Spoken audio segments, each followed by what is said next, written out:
I'm Chris. I'm Elon. And this is Single Dad Homesteading, brought to you from Montana. Guys, buddies in the back seat, we are cruising. We took 3 zeros. Wait, that's right. We took 3 days off. We didn't do anything but enjoy great nature and what God has given us. And we rejuvenated, didn't we, Elon? Elon made 2 friends, Charlie and Harry. If you're watching, great to meet you. You have good parents. Enjoyed spending some time with you guys. Hi. And we are going to go to the Sapphire mines now. We're headed over to Sapphire Village in Montana. We're about 40 minutes away from there right now, and we're going to go try to find those sapphires. We were a little bit further away than what we thought. It said Judith Basin, and we thought we were real close, but if you know anything about Montana, being real close doesn't mean you're close to it. So we were only about 30 miles away from where we needed to be as the way a crow flies, but we were an hour and 46 minutes away as way of as driving and being able to get there. So that's what we're doing.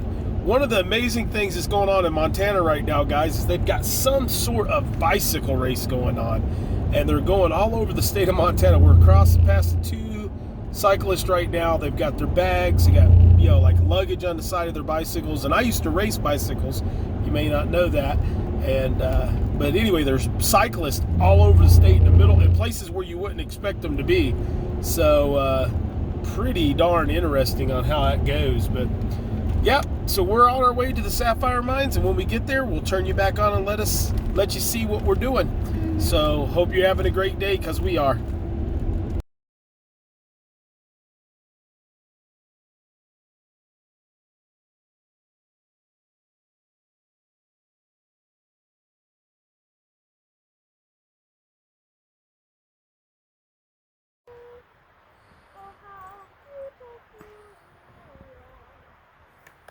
Yay. Woo! Come on.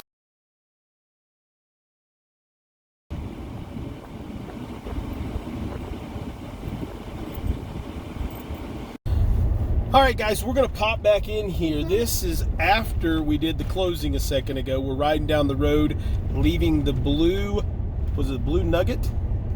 The Blue Nugget bar, store, saloon, campground, everything. Food was excellent. I had a cheeseburger, and it was really good to have a hot meal. Elon, what did you have? A grilled cheese. Was it good? Yeah. Yeah, it was pretty good. So what happens here is it's only a commercial mine for these Yogo sapphires. This is the only place in the world that you can find them. We've kind of looked for those little spots where they're gems that you can't find anywhere else. So this was one of them we had on our list. A lot of people had suggested coming up here and looking for these.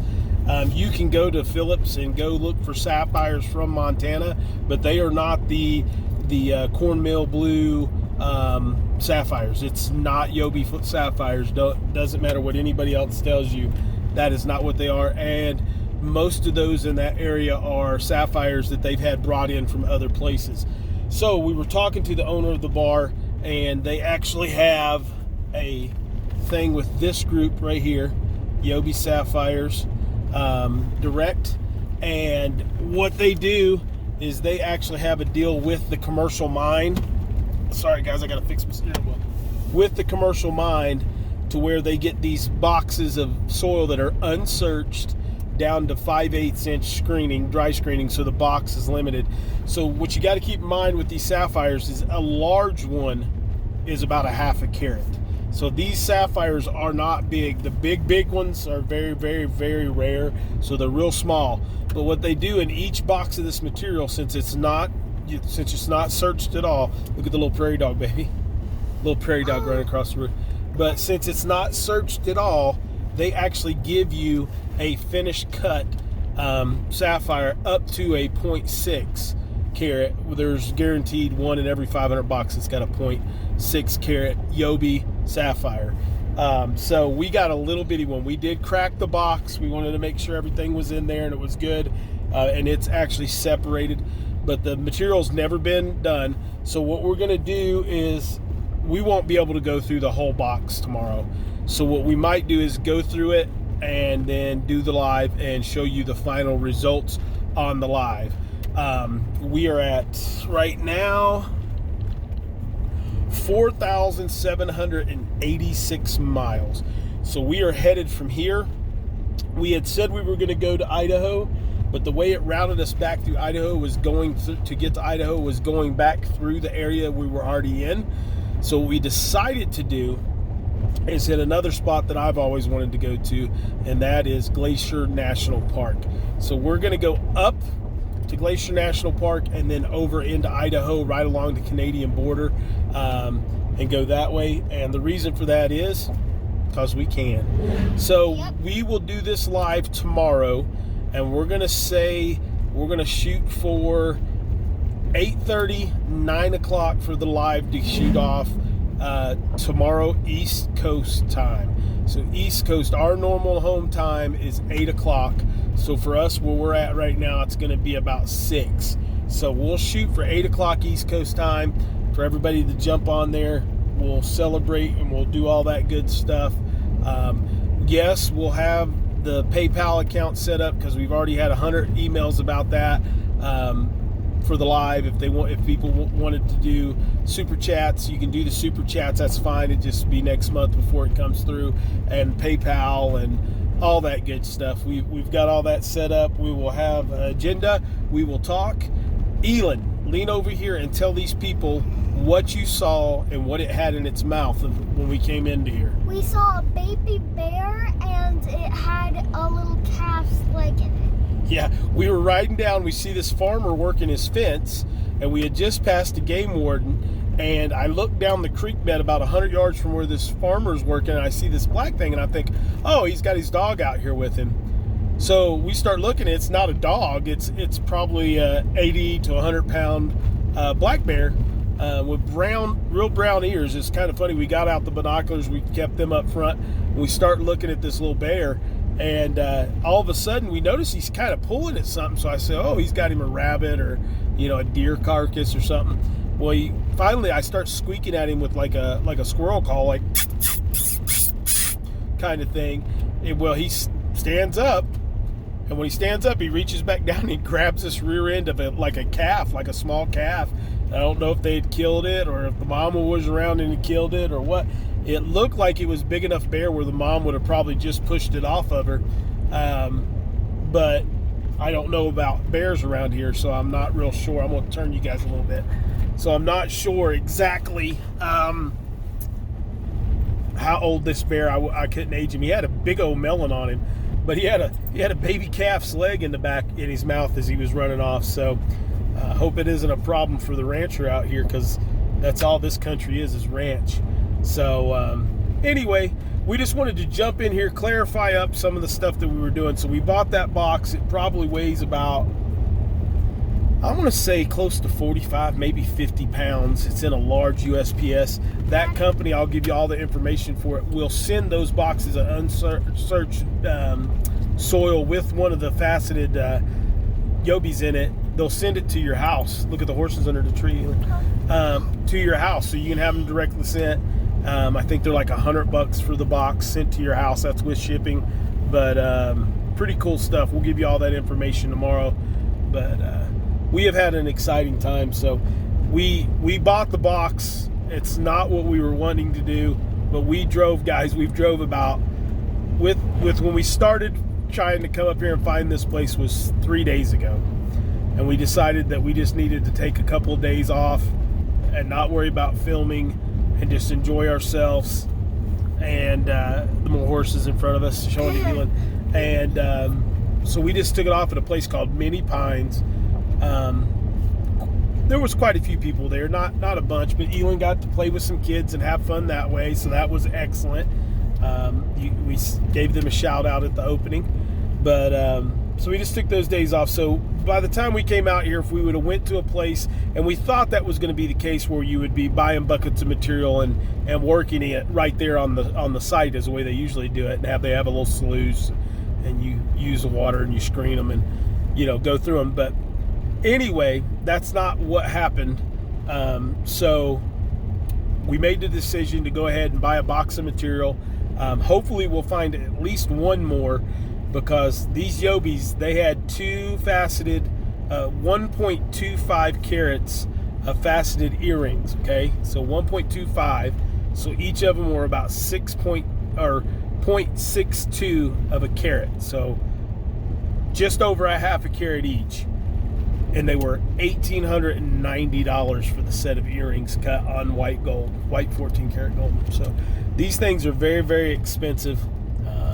So I told Elin what we might do is take one of my gold coins, one of my small gold coins, have it melted down, and then do like a whole facet with all of her gemstones that we found with a fair piece of the Fairburn agate, and just do her a whole necklace charm out of everything that we found on this trip. So be a very expensive necklace for a very little girl, but I think she's mature enough to where she could have one. So we'll see how it comes. That's a pretty expensive project, but we'll get to that.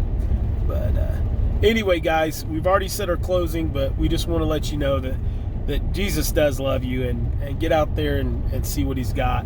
Elin has something she wants to say. Could I show them what I'm doing? Sure, show them what you're doing. You got to remember, you got to hold it up here where the camera can see it. Have a drawing game, and I'm doing a cat right now. It's a paint by numbers type thing on her tablet. So while we're riding down the road, she's doing a paint by numbers and doing art. And it has a lot. I'm only 32% way done. They take a long time. She did a fox that's beautiful earlier, and it was pretty neat. I speeded it. You did speed do it. But so anyway, guys, get out and enjoy what God's given you. If you're somebody that we've met along this trip, thank you for being hospitable. Montana. All right, I'll give you my, before we end this, I was going to end it, but this is a perfect time so I don't have to do another video of my overall grading of Montana. I've kind of done that on every state we've been in. So let's ask Elin first. Let's do that. Elin. Oh. Okay. What did you think about, I'll ask you certain questions. How beautiful is Montana? On a scale of 1 to 10, 10 being the most beautiful. 6. A 6. That's a solid score. That's solid. How clean was Montana between a 1 and a 10? And I think I gave South Dakota, North Dakota a solid 9. An 8.5. Yeah, because there's a little bit of trash you see laying out in places. A solid 8.5. Most of the trash we saw was in the parks, wasn't it? Yeah, their park system here is not as nice as what we've seen in some of the other parks. So, what about the weather? How has the weather been in Montana? Windy. Well, it's not been as windy, but what happened to us last night? Rainy, snowy, all the above. We've had It is all the above. That is my choice. During the last 7 days of being in Montana, we've had 75-degree weather, very hot. We've had 30-mile-an-hour winds. We've had hailstorms. We've had rainstorms. We had a snowstorm last night. We literally thought we were going to wake up this morning and be snowed in because it was snowing, big old flakes about this big. And but it's beautiful today. Right now it is 59 degrees as we're riding down the road. So, but it's a different 59 degrees because it's very nice outside. It's like back home it'd be like 68. Would you live in the state of Montana? Only if I had to. Only if you had to. Why? It looks like a desert to me. She says that it looks like a desert with the way that the grasses are and stuff. But it's not me. Now, for me, let's go over here. So, beauty. I'm going to give Montana a solid 8.5 on beauty. I think it's one of the most beautiful places that I've got to be. I've been to Montana before, but just short stays, going through Billings, things of that nature. Never really gotten to get out and see the country. This place is phenomenal. Not a country. Throughout the country, meaning country living type view, not a different country. So I'm going to give it a solid 8.5 for beauty. I'm going to go with Elin, or a little bit lower than Elin. I'm going to say an 8 on cleanliness. I really think the Park Service, and it's the National Park Service, because the state parks we went to have been really clean and really nice, but the 2 national parks that we've stopped and stayed at, have been very, very just dirty and nasty and not well maintained. The bathrooms in both of the parks that we've been in for the national parks have been just disgusting. Where the state parks have been great. No, we don't need to tell them about the bathrooms any more than that. Okay. Would I live in Montana? 100% yes. I would live here. And the reason that I would live here is there's fertile ground in places. You would have to raise different types of crops, but there's fertile ground. The property seems to be decently priced where you could own a larger piece of property, which I think you would have to. There's plenty of timber, but all of it's pine. There's no real hardwoods in the woods. I see there are some oaks and stuff down in the bottoms where houses have been and farms have been done. The wildlife is abundant. We've seen bear, elk, deer, bighorn sheep, or bighorn desert, or bighorn sheep. We've seen just off of what we've seen in this trip. There's no doubt that I could keep meat on the table. The fishing is phenomenal. The water sources out here, you would have to work on them, but if you bought the right piece of property, I don't think you'd have any issues. So for homesteading and survival prepping type situation, I guess you could say, if that's what you're looking at, which, you know, natural evolution to prepping is homesteading. Go out and learn how to do it and actually do it. Stop talking about it and putting up dry food. Actually go out and do something. You guys have heard me say that before. This isn't a prepping channel. This is a living by the what biblically is told to us to do with stores and stuff. So, but 100% Montana is definitely a place that I would lay roots at if Tennessee wasn't home. So overall, I'm going to give it a solid 9. So with that said, now we'll go to the extra, and we love you. Bye. All right, guys, we're back at sunny as can be. Ellen's got her goggles on. We made it all the way out to Sapphire Village to hunt for these Yogo sapphires, and this is the only place you can find them. They're a cornmeal blue sapphire, and they're the only sapphire that is from the U.S. in the Queen's Crown in England. Well, we got here. We came by the Blue Nugget store, restaurant, bar, which is one of the most amazing things about this. We're in the middle of nowhere, and the only thing that we could do was buy a big old box. So that is the actual material from the mines, and we're gonna open it up and do it with you guys tomorrow on the live. So we're gonna find a place to do a live tomorrow. We are 275 miles away from 5,000. And we've got 268 miles to go, or 278 miles to go tonight to get where we're going. So we're going to get in the car, and you guys are going to open this with us tomorrow.